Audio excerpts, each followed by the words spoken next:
Great day, dears. This is Indrajit Singh and I welcome you all to Amandra classes. और हम कर रहे हैं कैप्सूल सीरीज, छोटे छोटे कैप्सूल फिजिक्स के, जहां हम नन्हे मुन्ने कंसेप्ट्स, नन्हे मुन्ने तो नहीं, जो छोटे छोटे पर मोटे मोटे कंसेप्ट्स हैं जो शायद बच्चों को समझ कम आते हैं, या ये कहें कि जिनमें एम्बिग्विटीज रह जाती हैं, जिनमें कंफ्यूजन रह जाता है, जिनकी रियल डिटेल किताबों से देखने में बच्चे एक्सपेक्ट नहीं कर पाते, ऐसा एक्सपीरियंस है कि सच में नहीं कर पाते। और ऐसे बहुत सारे कंसेप्ट्स हम डेली आपको देंगे, साथ ही साथ आपके डिमांड पर डाउट्स भी किए जाएंगे। आज के कैप्सूल में हम करने वाले हैं, अगर दो चार्जेस को वैक्यूम में रखा जाए तो उनके बीच में क्या फोर्स होती है, कूलम्स लॉ। अगर वही दो चार्जेस के बीच में कंडक्टिंग स्लैब रखी जाए तो फोर्स का क्या हो जाएगा, डाइलेक्ट्रिक कांस्टेंट की बात। और अगर डाइलेक्ट्रिक मटेरियल रख दिया जाए तो उनके बीच में फोर्स के साथ क्या हो जाएगा। अच्छा, ये तो हमें पता है कि अगर दो चार्जेस के बीच में डाइलेक्ट्रिक मटेरियल रख दिया जाए, पूरा कंप्लीटली फिल कर दिया जाए, तो force dielectric constant times decrease हो जाती है, डिवाइड कर देते हैं के से। लेकिन क्या हो कि अगर पूरा का पूरा मीडियम बीच में डाइलेक्ट्रिक ना हो, थोड़ा सा एयर हो, थोड़ी सी डाइलेक्ट्रिक हो, इनसफिशिएंट थिकनेस की डाइलेक्ट्रिक स्लैब या कंडक्टिंग स्लैब हो, तो क्या होगा। तो सबसे पहले कंडक्टिंग स्लैब के बारे में, कंडक्टर के बारे में थोड़ी बहुत जानकारी लेने की कोशिश करते हैं, उसके बाद हम डिस्कस करेंगे डाइलेक्ट्रिक स्लैब को। तो सबसे पहले हम चर्चा करते हैं, मेरे पास एक पॉइंट चार्ज है Q1 में पॉजिटिव कंसीडर कर रहा हूं, रिपल्शन का केस देखेंगे। दूसरा चार्ज है Q2 और मैंने ये माना कि इनके बीच का जो पूरा रीजन है वो मैंने कंडक्टर से फिल कर दिया। कंडक्टर का डाइलेक्ट्रिक कांस्टेंट क्या होता है हमें नहीं पता, हम के बोल देते हैं। वैसे जिन बच्चों को पता है तो अच्छी बात है, नहीं पता है तो के बोल के चलते हैं। इतना पता है कि अगर ये जो डॉटेड लाइंस है these are conducting material, this is conducting material, तो यहां पर जो टोटल इलेक्ट्रिक फील्ड होगी वो कितनी होगी, जीरो। हाँ, ये बात तो सही। अगर ये फील्ड है जीरो तो कॉमन सेंस कहता है कि E vacuum divided by E in medium, यही तो हमारा के होता है। हाँ, यही होता है।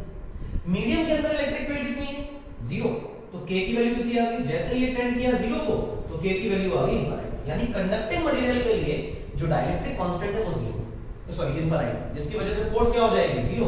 तो इन दोनों के बीच में जो फोर्स है वो कितनी हो जाएगी, जीरो।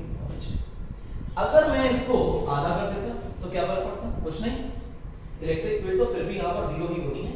हाँ, अगर इलेक्ट्रिक फील्ड जीरो होनी है तो सब कहानी खत्म हो जाएगी, फोर्स तो पक्का पक्का जीरो ही हो जाएगी। बिल्कुल सही बात। यानी अगर दो चार्जेस के बीच में कंडक्टिंग मटेरियल रख दिया जाए तो फोर्स पक्का पक्का शून्य हो जाएगी। लेकिन अगर यही डाइलेक्ट्रिक हो तो क्या हो, देखो डाइलेक्ट्रिक की बातें करते हैं। डाइलेक्ट्रिक की बात करते हुए हमें देखना चाहिए कि मान लो मेरे पास एक बढ़िया सा पॉइंट चार्ज है Q1 और दूसरा मेरा पॉइंट चार्ज है Q2 और ये किसी r सेपरेशन पर रखे, और हम ये मानकर चल रहे हैं कि इनके बीच का जो सेपरेशन है इस पूरे में मैंने डाइलेक्ट्रिक मटेरियल भर रखा है, दैट इज सम वैक्स और वाटर और समथिंग जिसका डाइलेक्ट्रिक कांस्टेंट k है। अब मुझे नहीं पता कितना है, 1 2 3 4 5 कुछ भी हो सकता है। अच्छा, तो जो फोर्स होगी मीडियम के अंदर वो कितनी हो जाएगी, वो हो जाएगी 1/4 pi epsilon not Q1 Q2 by r square times 1/k। ये तो फोर्स होती है। हाँ, अब हम क्या करें, हम इसमें इस पूरे डाइलेक्ट्रिक मटेरियल को पूरा ना रखें, थोड़ी दूर पर डाइलेक्ट्रिक रखते हैं, थोड़ी दूर एयर रहने दें और फिर पूछे कि फोर्स क्या होगी। तो क्या F/k ही मेरा आंसर होगा, तो जवाब है नहीं। अगर पूरे के पूरे सेपरेशन को, पूरे के पूरे बीच के रीजन को, स्पेस को डाइलेक्ट्रिक से फिल कर दिया जाए तो वो k टाइम्स रिड्यूस हो जाती है फोर्स। लेकिन अगर छोटा सा रीजन डाइलेक्ट्रिक से भरा जाए तो फोर्स F/k नहीं होती, फिर फोर्स कुछ और रह जाती है। मतलब एयर का भी उसमें इंपैक्ट होता है, जितना हिस्सा एयर का है उसका भी इंपैक्ट होता है, जितना हिस्सा डाइलेक्ट्रिक का है उसका भी इंपैक्ट होता है। सबसे पहले समझना है कि डाइलेक्ट्रिक और एयर जब साथ में आ जाए तो क्या करें। इसको समझने के लिए मैं इस प्रॉब्लम से पहले आपको एक कंसेप्ट देना चाहता हूं। जब आप उस कंसेप्ट के साथ गुजरेंगे तो आपको अपने आप चीजें क्लियर हो जाएंगी। शुरू करते हैं। मान लो कि मेरा एक पॉइंट चार्ज है Q1 और एक पॉइंट चार्ज है Q2 और हम ये मानते हैं कि ये एयर में रखे हुए हैं और इनके बीच का जो सेपरेशन है वो r है। ठीक है,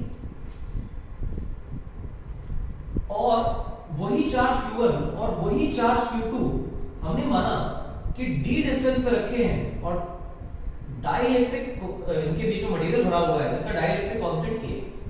ठीक है,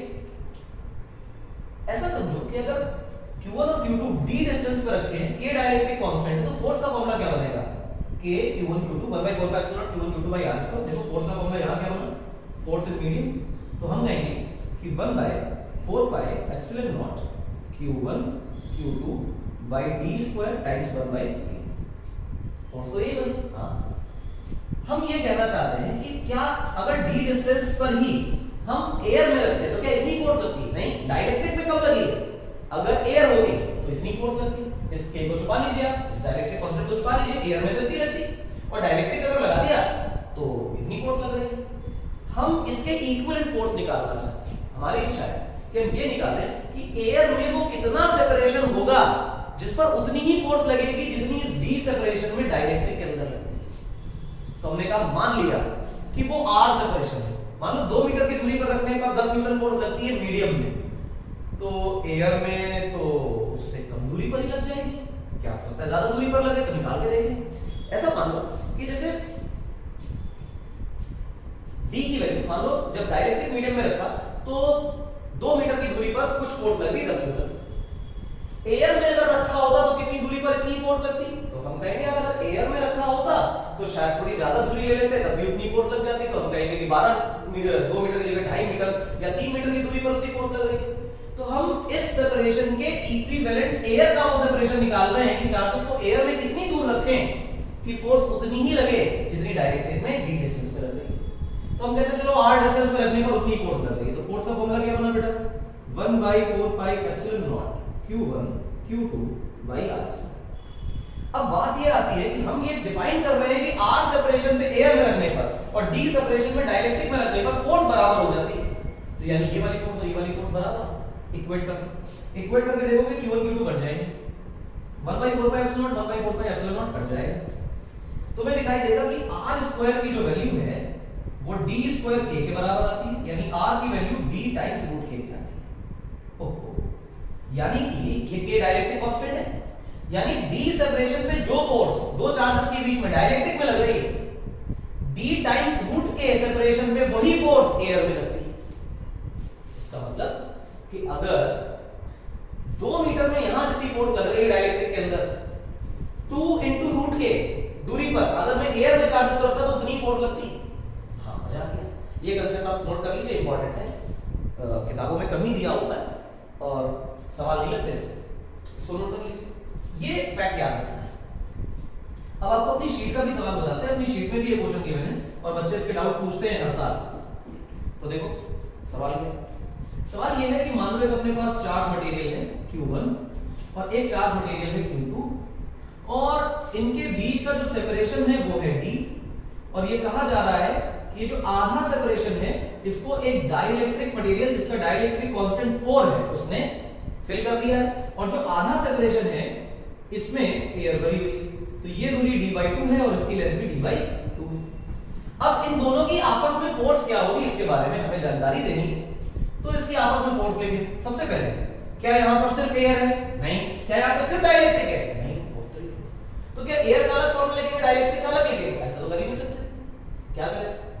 एक जुगाड़ है अपने पास, अभी सीखा कि डाइलेक्ट्रिक में अगर कुछ दूरी हो d तो उतनी ही फोर्स एयर में कितनी दूर पर लगेगी? d times root k। यानी डाइलेक्ट्रिक में जो दूरी d/2 है वही दूरी एयर में कितनी बन जाएगी? d/2 into root k। तो हम क्या करेंगे? हम ऐसे लिखें फोर्स का formula 1/4 pi epsilon naught Q1 Q2 by, देखो एयर में कितनी दूरी है? d/2, तो मैंने लिखा d/2 प्लस डाइलेक्ट्रिक में कितनी दूरी है? d/2, लेकिन डाइलेक्ट्रिक की दूरी d/2 है। यही डाइलेक्ट्रिक की दूरी अगर एयर में होती तो कितनी हो जाती? d/2 times root k। अच्छा, d/2 इसलिए कि डाइलेक्ट्रिक की लेंथ d/2 है, ये समझना है इस बात को। ये मत समझना कि d/2 लिख दिया, d लिखना चाहिए नहीं। जितनी दूर पे डाइलेक्ट्रिक है उस डाइलेक्ट्रिक की लेंथ एयर में कितनी हो जाएगी? एयर में हो जाएगी d/2 टाइम्स रूट k। हो गई।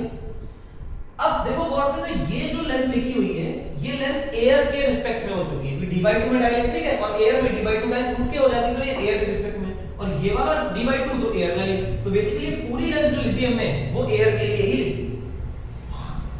इसका स्क्वायर कर दो। अगर ये एयर में, अगर ये दोनों एयर में होते तो एयर में कितनी फोर्स लगाते? 1/4 by 4 pi epsilon naught q1 q2 by d square। मैंने कहा ठीक है ये एयर में, और ये अभी की फोर्सेस को f प्राइम कर देते हैं जरा इससे 1 by 4 pi epsilon naught q1 q2।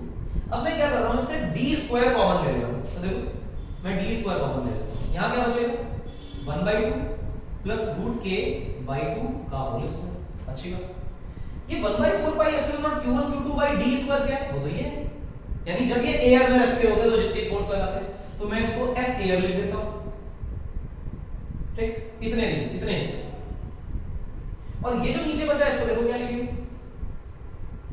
ये लिखेंगे 1 by 2 plus root k, k की वैल्यू कितनी 4, तो रूट k की वैल्यू 2, 2 by 2 1 का होल स्क्वायर। ये 1 प्लस 1 by 2 कितना हुआ 3 by 2, तो ये क्या बना f एयर by 3 by 2 का होल स्क्वायर, और इसकी वैल्यू बनी f एयर डिवाइडेड बाय 3 का स्क्वायर 9, और नीचे 2 का स्क्वायर 4, तो ये ऊपर चला जाएगा, answer is 4 by 9 f air. यानी एयर में दोनों जितनी दूरी पर रखे हैं फोर्स लगाते उससे 4 by 9 टाइम्स फोर्स लगाएंगे। ये डायइलेक्ट्रिक की खूबसूरत सी प्रॉब्लम है, सच में गलत होती है बच्चों से, टीचर्स से भी हो जाती है, इसमें कोई बड़ी बात नहीं है।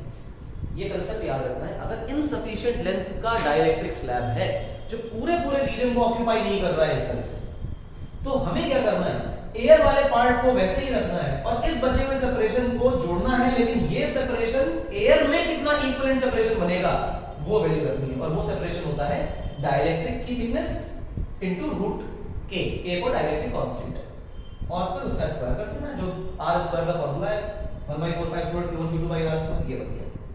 और ऐसे करके हम रिलेशन निकाल सकते हैं एयर में जो फोर्स है उसका। बढ़िया प्रॉब्लम है, अच्छी प्रॉब्लम है, और जनरली ये सिखाई नहीं जाती, मेरा जितना एक्सपीरियंस है वो यही है कि ये सिखाई नहीं जाती है।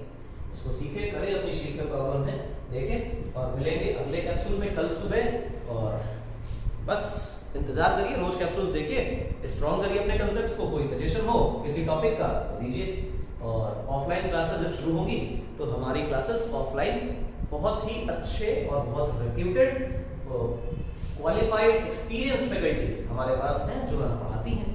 आप ऑनलाइन ऑफलाइन दोनों तरह से जुड़ सकते हैं हमसे, जो आपके लिए बहुत बेनिफिशियल है, बहुत मैकडम मैनर में पढ़ाते हैं। ऐसा नहीं है कि कोई भी चैप्टर उठाया कहीं से भी पढ़ा दिया, इस तरह नहीं पढ़ाया जाता।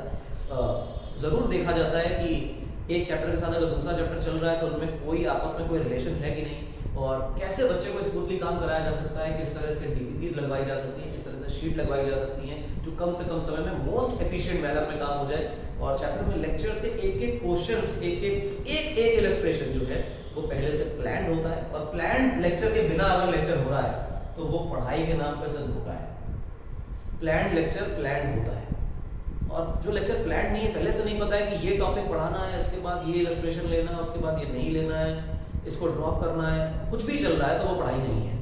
और हमारे यहाँ जितनी फैकल्टीज हैं वो इसी काम में एक्सपर्ट हैं, दे क्रिएट कंटेंट, उनको कंटेंट बनाना आता है, बड़ी बात है। तो आप जुड़िए हमसे ऑनलाइन ऑफलाइन दोनों तरह से, और आपको बहुत मजा आएगा। वेलकम टू AIC, और अगले दिन मिलते हैं कल सुबह एक नए कैप्सूल के साथ। Thank you.